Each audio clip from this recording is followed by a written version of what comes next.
करने के लिए जेम्स वन रियल में पहुंच गया था। उसके पास मौजूद थी उसकी सबसे पावरफुल हेवनली स्वॉर्ड। हेवंस के वो तीनों स्पिरिचुअल गॉड्स उसे देखकर कहते हैं कि एक इमॉर्टल होकर गॉड्स को चैलेंज करने आए हो। काफी ज्यादा हिम्मत है तुम्हारे अंदर। अगर अपनी जान प्यारी है तो वापस लौट जाओ। पर जियाओ उनकी बातों का जवाब देते हुए कह रहा था कि इतने सालों से ह्यूमन रेस को गुमराह करते हुए उन्हें गुलाम बनाकर तुम उन पर राज कर रहे हो। तुम्हें शर्म नहीं आती? खुद को गॉड्स कहते हो, जबकि तुम भूल गए हो कि तुम हम में से ही कोई एक थे।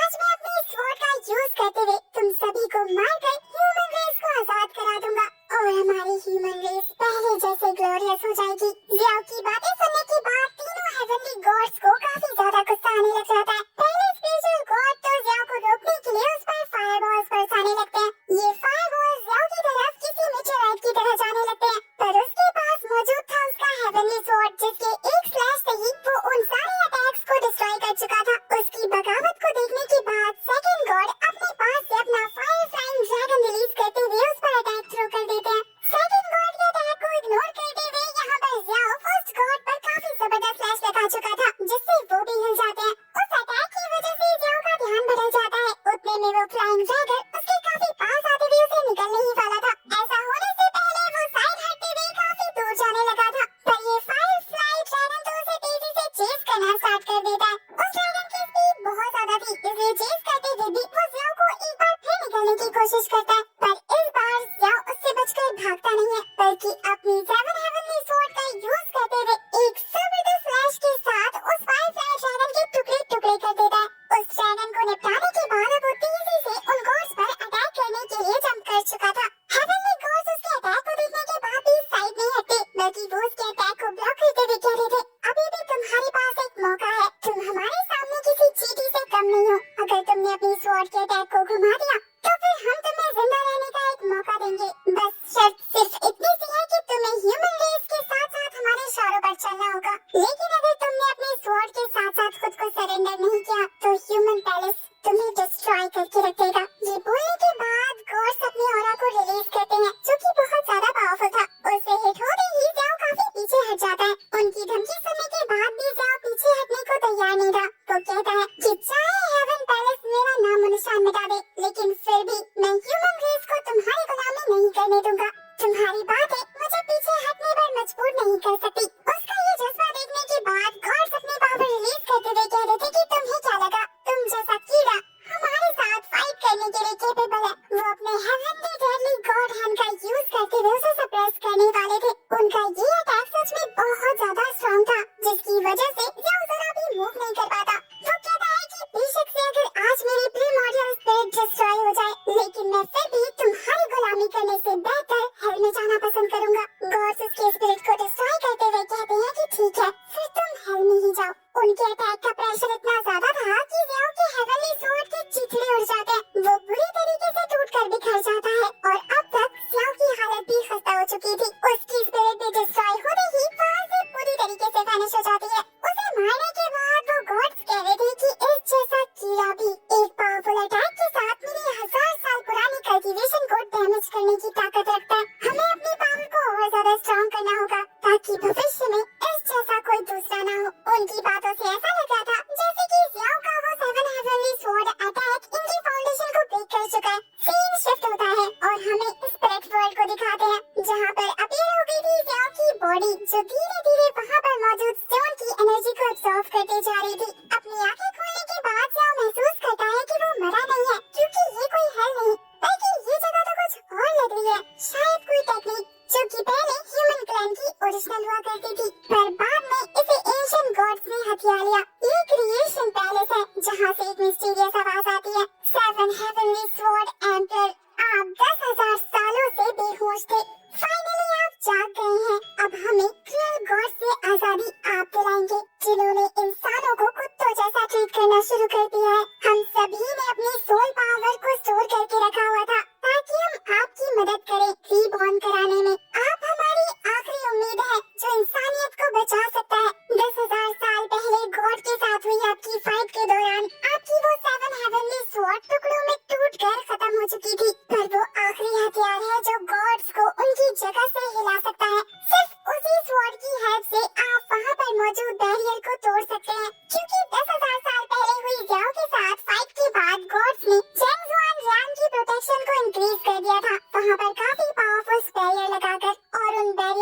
तोड़ने की ताकत सिर्फ जियाओ के वैंटियान स्वॉर्ड में है। वो वॉइस जियाओ से कहती है कि अब आप रीइंकार्नेट करने वाले हैं। आपको अपनी कल्टीवेशन को बढ़ाकर उस स्वॉर्ड को ढूंढना होगा।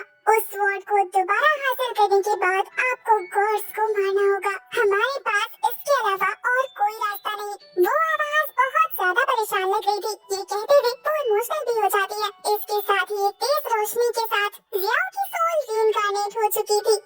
अब नेक्स्ट सीन हमें लियोनजेंग सिटी का दिखाया जाता है, जहाँ के यंग मास्टर मारे जा चुके थे।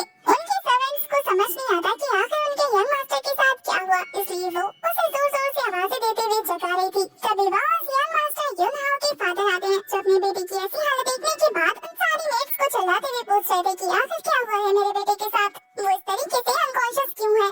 सारी मेट्स घबराकर जवाब देती हैं कि मास्टर हमें नहीं पता कि यंग मास्टर के साथ क्या हुआ, वो तो हमारे साथ काफी खुशी से ड्रिंक कर रहे थे और फिर अचानक से कोमा में चले गए। तभी अचानक से युनहाओ ने अपनी आंखें खोली थी और हमें पता लगता है कि ये तो जियाओ है जिसने उसकी बॉडी में रीइंकार्नेट कर लिया। उसे अपनी पास्ट लाइफ की मेमोरी साथ ही अपना वो मकसद अच्छे से याद था। उसे होश में देखने के बाद उसके फादर काफी ज्यादा खुश हो जाते हैं। वो उसे गले लगाते हुए कह रहे थे कि तुम्हें नहीं पता मेरे बेटे, तुमने मुझे कितना ज्यादा डरा दिया था, मुझे तो लगा कि मैंने तुम्हें खो दिया। यहाँ जियाओ जो कि युनहाओ की बॉडी में है, अब से हम उसे युनहाओ ही बुलाएंगे। वो याद करता है कि वो जिसकी बॉडी में है वो इस पैलेस का यंग मास्टर है, साथ ही उसकी कल्टीवेशन बिल्कुल जीरो है। वो सोचता है कि ह्यूमन हाल में होने के बाद अब उसे अपनी कल्टीवेशन पर ही डिपेंड करना होगा। साथ ही उसे अपनी मेमोरी से ये भी पता लग जाता है कि कोई तो है जिसने उसे जहर देकर जान से मारने की कोशिश की, पर युनहाओ जो कि बेवकूफ था उसने अपने आसपास ज्यादा ध्यान नहीं दिया, इसलिए जियाओ को भी कुछ नहीं पता लगता। पर वो इतना जरूर जान गया था कि कोई तो है जो नहीं चाहता कि वो जिंदा रहे। तभी युनहाओ के फादर उसे एक एलेक्सर पकड़ाते हुए कह रहे थे कि ये दवाई मैं तुम्हारी कल्टीवेशन को इम्प्रूव करने के लिए लाया हूँ, इसलिए इसे जल्दी से ले लो। हाउस मेडिसिन को देखने के बाद कहता है कि ये तो बहुत ज्यादा महंगी लग रही है, लेकिन अपनी कल्टीवेशन को इम्प्रूव करने के लिए वो उसे टेक कर लेता है। तभी वहाँ पर एक मोटू पर्सन की एंट्री हो जाती है, जो कि युनहाओ के फादर से कह रहा था कि आपके बेटे ने कल मेरे रेस्टोरेंट में जाकर काफी ज्यादा बिल बना लिया और अब मुझे उसके पैसे चाहिए। उसने कहा था कि वो आज सुबह तक मुझे चुका देगा, लेकिन उसने अभी तक नहीं चुकाया, मजबूरन मुझे आपके पास आना पड़ा। ये देखकर तो उस हैरम वाली लेडी भी कहती है कि आपके बेटे ने यहाँ रात को नाइट स्पेंड करने के लिए 10 लड़कियों को बुलाया था, इसलिए मुझे भी आपसे 10,000 स्पिरिट स्टोन चाहिए, जो यंग मास्टर ने अभी तक मुझे नहीं चुकाए। एक एक करके वहाँ पर और भी सारे लोग आगे आकर बताने लगते हैं कि यंग मास्टर ने हमसे भी पैसे लिए हैं, उन्होंने अभी तक हमारे पैसे भी नहीं चुकाए। वो सारे लोग तो युनहाओ के फादर के ऊपर चढ़ जाते हैं कि आपको पैसे लौटाने होंगे।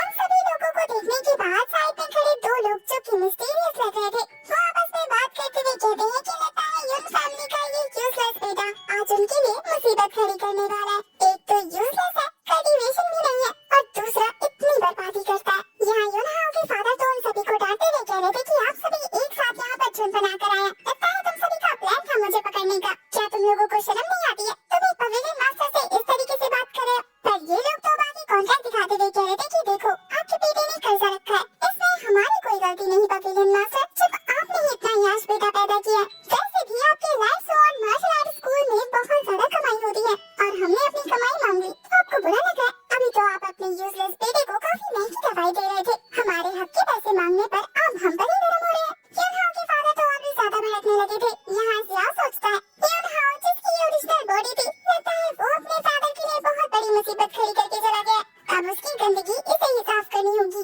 इसलिए वो सभी के सामने आते हुए कह रहा था कि इन सब की रिस्पॉन्सिबिलिटी मैं लेता हूँ, मुझे सिर्फ 3 दिन का वक्त चाहिए, अगर मैंने आप सभी को अपने पैसे नहीं चुकाए तो फिर आप हमारा स्वॉर्ड पवेलियन हासिल कर लेना।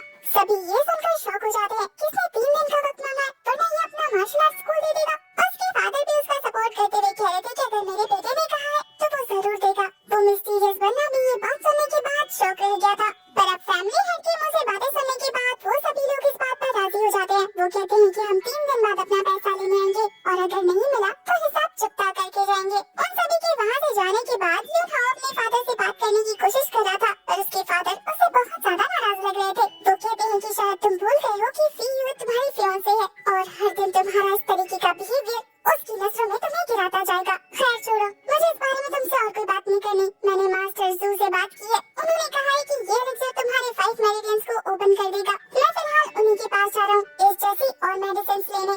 युनहाओ तो उसे रोकने की बहुत ज्यादा कोशिश कर रहा था, पर वो गुस्सा दिखाते हुए वहाँ से चले जाते हैं कि अपने आप घर आ जाना। उनके वहाँ से जाने के बाद या यही सोच रहा था कि उसे किसी भी तरीके से अपनी कल्टीवेशन को इम्प्रूव करना ही होगा। अपने मेरिडियंस को ओपन करने के बाद उसे रैंक में ब्रेक थ्रू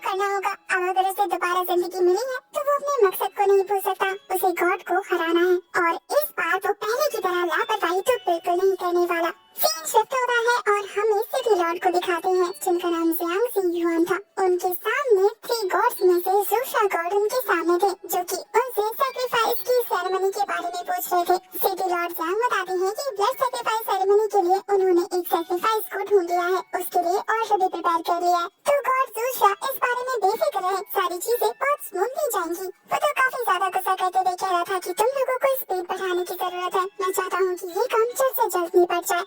उनके वहाँ से जाने के बाद सिटी लॉर्ड ज़ांग यही सोच रहे थे कि इस बार गॉड जूशा बहुत ज्यादा इम्पेशेंट हो रहे हैं, लगता है कि कोई बहुत बड़ा मसला आने वाला है। तभी वहाँ पर 3 लोग अपीयर हो जाते हैं, जो सिटी लॉर्ड को देखने के बाद उन्हें ग्रेट कर रहे थे। सिटी लॉर्ड ज़ांग उन्हें देखने के बाद कहते हैं कि तुम लोग तो मार्शल आर्ट स्कूल को टेक ओवर करने वाले थे ना, तो प्रोसेस कैसा चल रहा है? यूनहाओ के सेकंड अंकल, जिनका नाम हाईशन था, वो कहते हैं कि सारी चीजें प्लान के हिसाब से चल रही थी, लेकिन फिर अचानक से सब कुछ बदल गया। सिटी लॉर्ड कहते हैं कि मैंने सुना है कि उसका बेटा मरा नहीं है अभी तक। तब बीच में यूनफैंग बोल पड़ता है, जो कि यूनहाओ का कजन ब्रदर है। वो कहता है कि हमने उसे ऑलमोस्ट मार ही दिया था, लेकिन फिर अचानक से पता नहीं वो कैसे मिस्टीरियस तरीके से जिंदा हो गया। वो दोनों अश्योर कराते हैं कि आप बेफिक्र रहें, हम उसे मार कर उस स्कूल को जरूर हथिया लेंगे। हमें पता लगता है कि ये सिटी लॉर्ड असल में इतने ज्यादा डेस्परेट इसलिए हो रहे हैं क्योंकि उस मार्शल आर्ट स्कूल में 100 से ज्यादा स्टूडेंट पढ़ते हैं। अगर वो उस मार्शल आर्ट स्कूल को हथिया ले तो वो आराम से वहाँ के डिसाइपल को सैक्रिफाइस कर सकते हैं, वो भी ब्लड सेरेमनी के लिए। सिटी लॉर्ड ज़ांग के इस खतरनाक प्लान में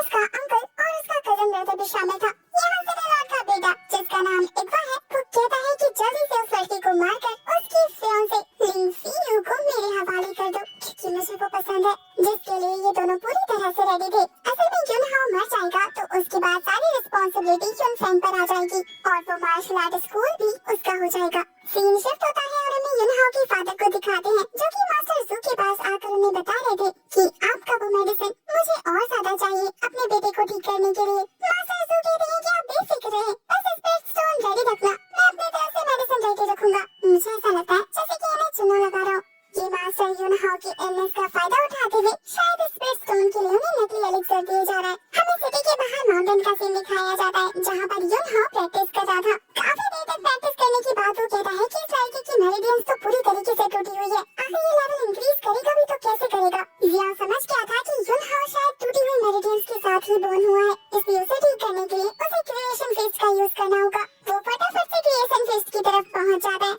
सोल स्टोन मॉन्यूमेंट प्लेस पर पहुंचने के बाद वो धीरे धीरे उन स्टोन में से एनर्जी को एब्जॉर्ब करे जा रहा था। धीरे धीरे उसकी कल्टीवेशन से उसकी मेरिडियंस हील होने शुरू हो जाते हैं और ये चीजें उसकी बॉडी अच्छे से फील कर पा रही थी। वहाँ की एनर्जी एब्जॉर्ब करते हुए वो ध्यान लगाकर धीरे धीरे अपनी मेरिडियंस को स्ट्रॉन्ग करते जा रहा था। उसके आसपास 5 स्पिरिचुअल बॉडी प्रैक्टिस करती है और धीरे धीरे वो उसकी बॉडी में एंटर हो जाती है। अपने मेरिडियंस को अच्छे से हील करने के बाद वो रियल वर्ल्ड में वापस आ गया था। उसके मेरिडियंस ओपन हो जाने के बाद उसकी कल्टीवेशन लेवल इम्प्रूव हो गई थी और अब वो ब्रेक थ्रू करते थे कि एन्चेंटमेंट रियान की पीक तक पहुंच गया था। कल्टीवेशन करते हुए ज़ियाओ को एक चीज तो पता लगी थी कि यूनहाओ की बॉडी अंदर से भी बहुत कमजोर है। उसे प्रैक्टिस करते रहना होगा ताकि वो इस बॉडी को स्ट्रॉन्ग कर सके। कल्टीवेशन के साथ साथ उसे अपनी फिजिकल हेल्थ पर भी ध्यान देना होगा, क्योंकि इस लड़के ने सिवाय अय्याशी के और कुछ भी नहीं किया। अपनी फिजिकल हेल्थ को इम्प्रूव करने के लिए वो डिसाइड करता है कि वो कुछ स्पिरिचुअल हर्ब्स यूज करेगा। वो ये सारी प्लानिंग कर ही रहा था कि तभी अचानक से एक बच्चा उसके पास आते हुए कह रहा था कि हाँ मास्टर, हमें जल्दी चलना होगा, मार्शल आर्ट स्कूल में एक बंदा हो गया है।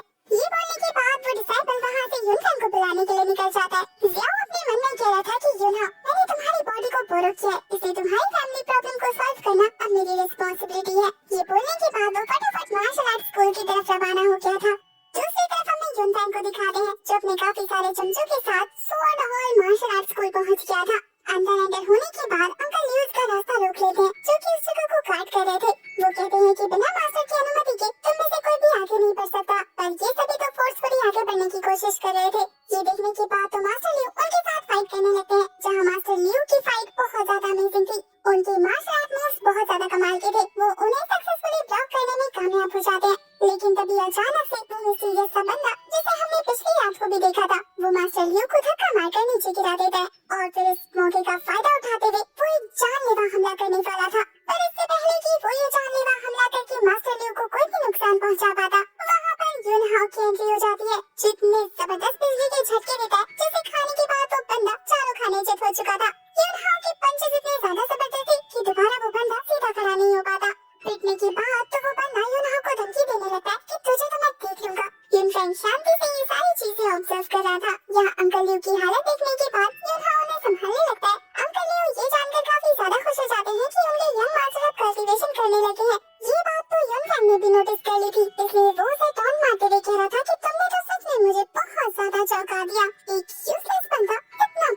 गया। युनफेंग का कहना था कि जब तुम्हें पता लग गया है कि मैंने कल्टीवेशन करनी स्टार्ट कर दी है तो क्यों ना दो हाथ तुम भी करके देख लो, और अगर नहीं कर सकते तो फिर यहाँ से दफा हो जाओ, दोबारा मेरे मार्शल आर्ट हॉल में नजर मत आना। ये सुनकर तो युनफेंग का कहना था कि तुमने तो दवाई खाकर के अपने मेरिडियंस ठीक की है, कभी कभी तो मुझे लगता है कि तुम एक एलेक्सर बॉटल हो, कहीं इन चमचों को पीटते हुए तुम्हारी सारी बॉडी खत्म ना हो गई हो, अगर मैं फाइट करने पे आया तो अधमरे हो जाओगे।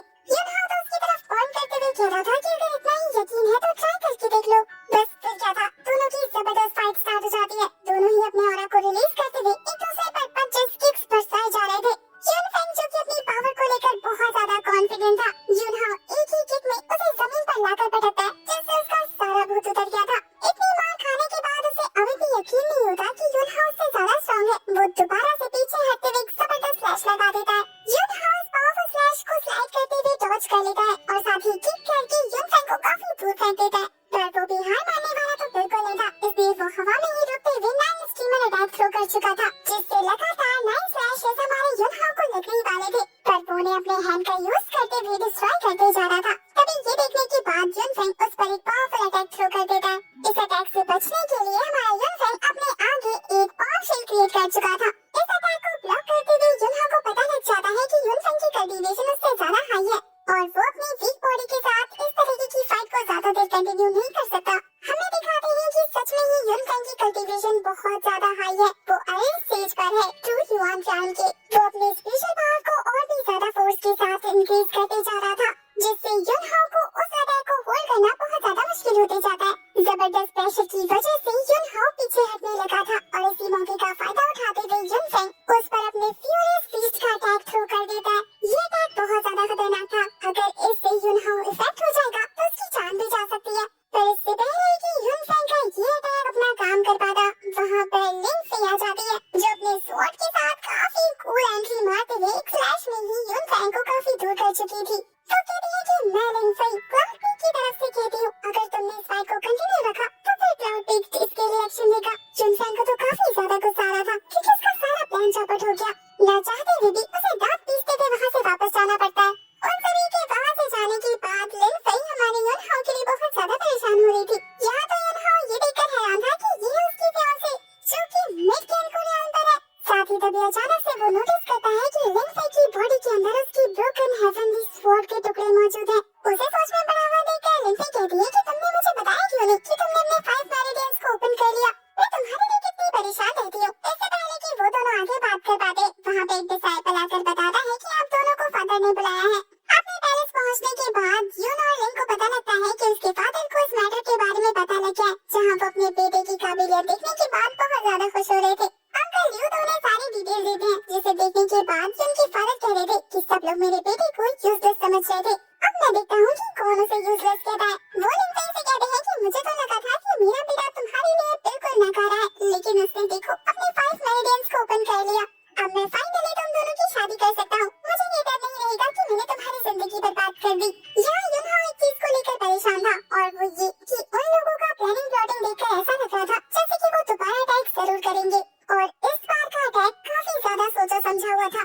युनहाओ अपने फादर से कहता है कि मुझे तो लगता है कि वो बहुत ज्यादा तैयारी के साथ आया था।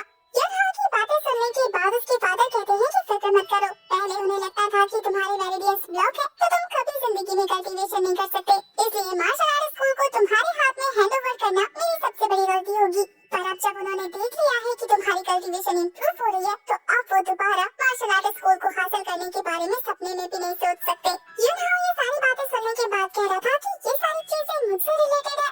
उसके फादर उसे ज्यादा फिक्र करने से मना करते हुए कहते हैं कि तुम बस फिलहाल अपनी कल्टीवेशन पर ध्यान दो, इससे ज्यादा मुझे तुमसे कुछ नहीं चाहिए, बाकी सारी चीजों को तुम्हारे फादर संभाल लेंगे। यहाँ युनहाओ के फादर को लग रहा था कि उन्होंने जो मास्टर जू से दवाइयाँ खरीदी थी ये उसी का रिजल्ट है कि उनके बेटे के मेरिडियंस ठीक हो गए। वो कहते हैं कि अब एक काम करो, मैंने उन्हें और भी ज्यादा बेस्ट बनाने को कहा है तो जाकर उनसे लेकर आओ। युनहाओ तो उन्हें काफी ज्यादा कोशिश करता है समझाने की, पर उसके फादर कहते हैं कि नहीं, तुम्हें अपनी कल्टीवेशन को इम्प्रूव करना है, उसके लिए बेस्ट की जरूरत पड़ेगी, तो लिंगफेई को अपने साथ ले जाओ और जाकर मेडिसिन लो।